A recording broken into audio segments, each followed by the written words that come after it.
Okay, ಈಗ ಯಾರಿಗೆ ಕೇಳಿದ್ರು ಕೂಡ ನಾನು ಡಿಪ್ರೆಷನಲ್ಲಿ ಇದ್ದೀನಿ ಅಂತ ಹೇಳ್ತಾರೆ. 100 ಜನರಲ್ಲಿ ಒಂದು 90% ಜನ ಅಂತೂ ಯಾರಿಗೆ ಕೇಳಿದ್ರು ನಂಗೆ ಡಿಪ್ರೆಷನ್ ಇದೆ ಅಂತ ಹೇಳ್ತಾರೆ. ಈ ಡಿಪ್ರೆಷನ್ ಯಾಕೆ ಬರುತ್ತೆ ಅಂತ ತಿಳಿಸ್ಕೊಡಿ.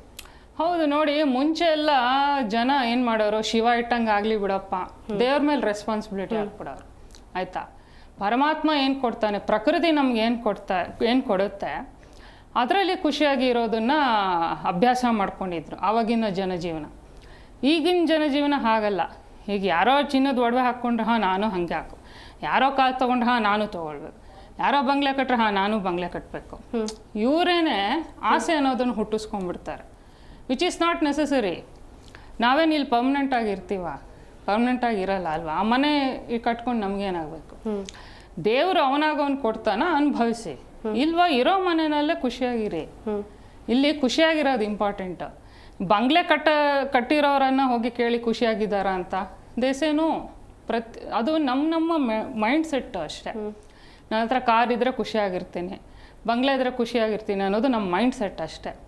ಏನೂ ಇಲ್ಲದೆ ಇದ್ರೂ ನಾವು ಖುಷಿಯಾಗಿರಬೇಕು, ಅದು ನ್ಯಾಚುರಲ್ ಹ್ಯಾಪಿನೆಸ್ಸು. ಸೊ ಯಾವಾಗ ಮನುಷ್ಯ ಬಯಸಿದ್ದು ಸಿಗೋದಿಲ್ವೋ ಆವಾಗ ಹತಾಶೆಗೆ ಒಳಗಾಗ್ತಾನೆ. ಈ ಹತಾಶೆನೇ ಓವರ್ ಎ ಪೀರಿಯಡು ಡಿಪ್ರೆಷನ್ಗೆ ಟರ್ನ್ ಆಗುತ್ತೆ. ತುಂಬ ಜನಕ್ಕೆ ನಾನು ಒಳ್ಳೆ ಸ್ಟಾರ್ ಆಗಬೇಕು, ಫಿಲ್ಮ್ ಸ್ಟಾರ್ ಆಗಬೇಕು ಅನ್ನೋ ಆಸೆ ಇರುತ್ತೆ. ಅದು ನೆರವೇರದಾದಾಗ ಡಿಪ್ರೆಷನ್ಗೆ ಒಳಗಾಗ್ತಾರೆ. ಕೆಲವ್ರಿಗೆ ಏನಾದರೂ ಅಚೀವ್ ಮಾಡಬೇಕು ಅಂತ ಇರುತ್ತೆ, ಅದು ನೆರವೇರ್ದ ಹೋದಾಗ ಹತಾಶೆಗೆ ಒಳಗಾಗ್ತಾರೆ. ಇನ್ನು ಕೆಲವರು ನಾನು ಬೆಳಗ್ಗೆ ಆಗೋ ಅಷ್ಟೊತ್ತಿಗೆ ಶ್ರೀಮಂತ ಆಗಿಬಿಡ್ಬೇಕು, ಏನೇನೋ ಇನ್ವೆಸ್ಟ್ಮೆಂಟ್ ಮಾಡ್ತಾರೆ. ಇನ್ವೆಸ್ಟ್ಮೆಂಟ್ ಮಾಡಿ ಅದು ವರ್ಕೌಟ್ ಆಗಿಲ್ಲ ಅಂದರೆ ಮನಿ ಲಾಸ್ ಆದಾಗ ಮತ್ತೆ ಸಾಲಗಾರರೆಲ್ಲ ಮನೆಗೆ ಬರ್ತಾರೆ, ಅವಮಾನ ಆಗುತ್ತೆ. ಇದೆಲ್ಲ ಆ್ಯಂಗ್ಸೈಟಿಗೂ ಕನ್ವರ್ಟ್ ಆಗುತ್ತೆ. ಡಿಪ್ರೆಷನ್ ಒಂದೇ ಅಲ್ಲ, ಮನೆ ಬಾಗಿಲಿಗೆ ಫೈನಾನ್ಷಿಯರ್ಸು ಬಂದಾಗ ಭಯ ಆಗುತ್ತೆ, ಇನ್ಸಲ್ಟ್ ಅಲ್ವಾ ಅದು. ಸೊ ಈ ರೀತಿ ಕೆಲವೊಂದು ಪ್ರಾಬ್ಲಮ್ಗಳಿಂದ ನಾವೇ ಹುಟ್ಟಾಕೊಳ್ತೀವಿ. ಯಾವತ್ತೂ ನಾನು ಏನು ಕೆಲಸಕ್ಕೋಸ್ಕರ ಭೂಮಿ ಮೇಲೆ ಬಂದಿದ್ದೀನಿ ಅದ್ರ ಮೇಲೆ ಫೋಕಸ್ ಮಾಡಬೇಕು. ಅದು ಬಿಟ್ಬಿಟ್ಟು ನಾವು ಅವ್ರೇನು ಮಾಡ್ತಾರೆ ಇವ್ರೇನು ಮಾಡ್ತಾರೆ ಅದ್ರ ಮೇಲೆ ಫೋಕಸ್ ಮಾಡ್ಲಿಕ್ಕೆ ಹೋದಾಗ we are going in wrong track ಅಂತ ಅರ್ಥ.